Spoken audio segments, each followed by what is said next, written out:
Bom, galera, vamos analisar agora o nosso nono jogo de Copa do Mundo, Alemanha e Curaçao. Quem viu esse jogo aí teve lembranças negativas aí de 2014. Mais uma vez a Alemanha aplicando uma sonora goleada implacável, 7-1 para cima do Curaçao.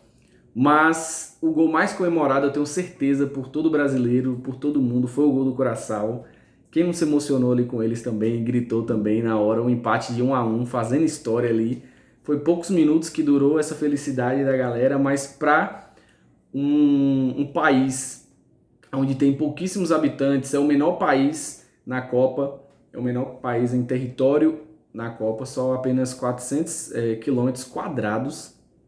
Então é muito pouco para um país inteiro, Curaçao, e então todo mundo estava torcendo para o Curaçao, principalmente porque era Alemanha, principalmente porque não traz recordações boas para o brasileiro, o povo brasileiro, mas a Alemanha conseguiu emplacar uma sonora goleada histórica, uma das maiores goleadas da Copa, de todas as Copas, 7-1, repetindo mais uma vez esse placar, o 7-1, a maior goleada de todas as Copas, é um 8-0,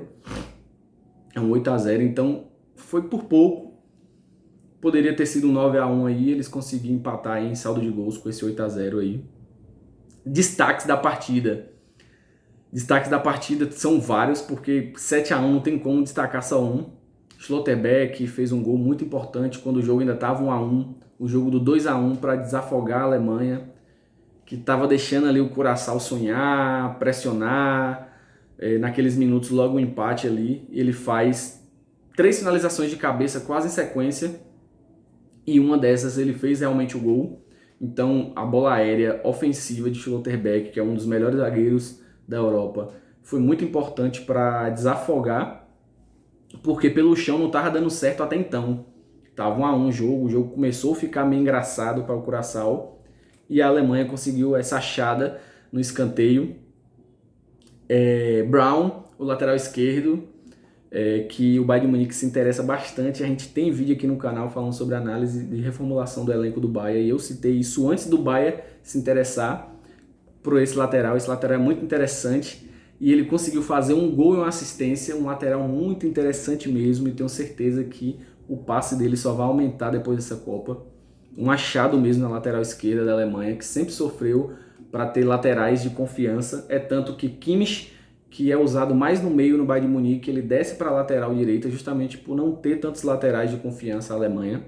Kimmich também em partida, mais do mesmo, né? Mais do mesmo que sempre faz. Craque de bola, 2 assistências, seguro em saída de bola. Não é aquele cara veloz, mas é aquele cara que dita o ritmo, que faz a bola jogar, que faz a bola ser veloz e não ele ser veloz. Ele não precisa, ele que comanda os ataques da Alemanha de forma bem magistral de lá de trás. Destaque também, acho que para mim, um dos principais destaques, interessantíssimo, Mecha, interessantíssimo, fez o gol logo no início, deu dinâmica, é um jogador alto, muito bom na bola aérea também, deu dinâmica interessante ali no meio campo. Ele e Pavlovic, um meio campo novo, um meio campo combativo. É um time novo, na verdade, da Alemanha, tirando o sistema defensivo ali com Kimmich, com Tah e com Manuel Neuer. O resto são jogadores novos, jogadores por volta dos seus 25 anos. Então é uma seleção muito interessante, que demorou de encaixar, mesmo contra a fraquíssima Curaçao, demorou de encaixar, mas quando encaixou aí virou passeio. Mais um destaque positivo, Musiala, que não completou os 90 minutos, porque ainda está com esse controle de carga e nem precisou. Pegou uma seleção frágil, uma seleção onde deu para ele encaixar o seu jogo de aproximação junto com o Wirtz, junto com o Kai Havertz, e conseguiu ser premiado pelo gol também. Destaque positivo também, positivaço, os 2 gols de Kai Havertz. Ele é aquele atacante móvel, não é aquele atacante que vai brigar com os zagueiros, e nem precisa, porque o time da Alemanha é um time muito móvel dali para frente. Uma associação muito boa entre Wirtz, Musiala e ele, justamente porque eles são jogadores que conseguem fazer triangulações de um jeito muito fácil. E isso para o adversário marcar é muito difícil, porque não tem alguém preso. Sempre quando o zagueiro vai sair para marcar um, ele inverte com o outro, e isso dificulta muito a zaga, o sistema defensivo do time adversário de se encontrar dentro de campo. E vale destacar para mim, o MVP da partida saiu do banco, Deniz Undav. duas assistências, um gol em menos de 35 minutos em campo. O cara foi lenda demais, o cara é muito interessante, o cara tem pouquíssimos jogos pela Alemanha e tem uma enorme quantidade de gols. Ele fede a gol, o cara é bem demais. É um atacante móvel também, não é aquele atacante grandalhão que vai brigar. Ele é aquele 9 móvel que também sai da área, que faz articulação, que faz esse time jogar. Eu sei que toda essa análise está sendo um pouco mais pesada, justamente porque é Curaçao. Vamos ver quando eles enfrentarem seleções um pouco mais fechadas, um pouco mais tradicionais no futebol, se eles vão conseguir fazer todas essas articulações. Então não vamos ser precipitados que um 7-1 no Curaçao é diferente de um 7-1 em qualquer outra seleção. O Curaçao não tem tradição no futebol. Mas mesmo assim, eles fizeram lá mais que a obrigação deles. Ah, é Curaçao? Então pronto, vamos fazer gol e mostrar que somos os favoritos de fato. E eles foram realmente favoritos de fato. Dificilmente você viu um cara fazer uma partida ruim. Eu acho que se fosse para numerar, o pior, na verdade, da Alemanha seria Leroy Sané. Leroy Sané, ele erra muito passe, ele é muito displicente.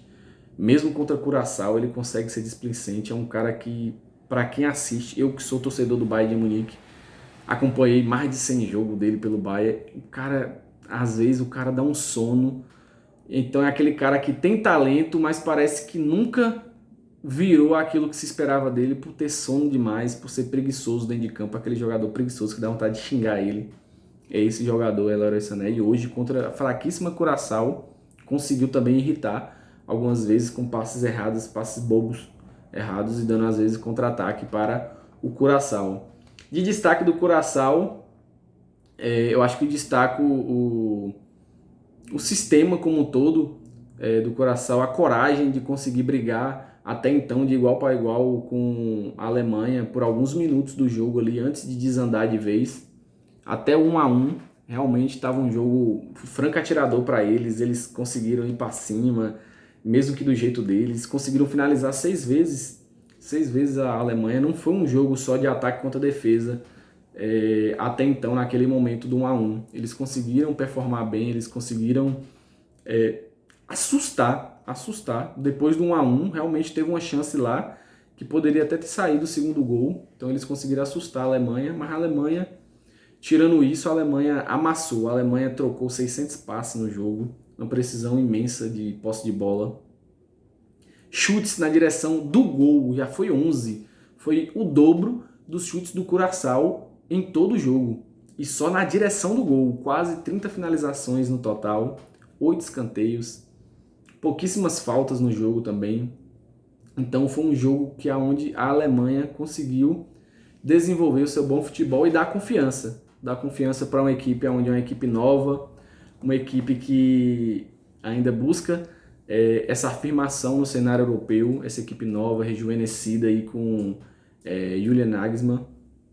Ele tenta transformar essa equipe, também como treinador novo, com ideias bacanas, ele tenta transformar e dar essa cara menos pragmática para a Alemanha, que sempre foi uma seleção um pouco mais pragmática, com poucos craques de refino de bola, mais craques decisivos, com pouco refino. E hoje em dia não é o que a gente se vê com Wirtz, com Musiala, com Kai Havertz, com Kimmich. É uma equipe muito mais com trato da bola. E é isso. E isso tem que se transformar em gols. Isso tem que se transformar em goleadas. E é isso que a Alemanha fez. E com esse 7-1, a Alemanha conseguiu passar o Brasil em gols em todas as Copas. Então, a Alemanha agora é a seleção que mais fez gol em todas as Copas do mundo somadas. Mas o Brasil logo mais passa também. Vai pegar o Haiti, se Deus quiser, vai performar e fazer bastante gol. No mais, foi muito importante a Alemanha fazer saldo, por quê? Porque terá Equador e Costa do Marfim daqui a pouco, e teremos que ver como é que vai ser esse jogo, justamente porque gol a gol vai contar para quem vai bater mais no Curaçao. E eu acho que dificilmente alguém vai fazer um 7-1 no Curaçao novamente. Pode até ganhar, mas não acho que seja por essa quantidade de gols imensa que aconteceu hoje aqui à tarde, lá nos Estados Unidos. Foi uma belíssima partida da Alemanha. E agora a Alemanha tem uma perspectiva muito boa para enfrentar Equador e Costa do Marfim. E quem sabe ficar em primeiro no seu grupo aí de forma bem tranquila, se conseguir performar do jeito que performou hoje contra o Curaçao. No mais, acompanha aí que teremos aí a análise ainda do jogo do Equador e da Costa do Marfim para finalizar esse grupo E. Então curta, compartilha o canal, se inscreva se você não está inscrito aí para você acompanhar todas as análises, todos os resumos, destaques da partida, MVP da partida de todos os jogos da Copa. Ainda tem muito jogo pela frente. Muito jogo pela frente. Mais de 90 jogos pela frente. Então, é isso, galera. Curta aí, compartilha, deixa seu like e um abraço.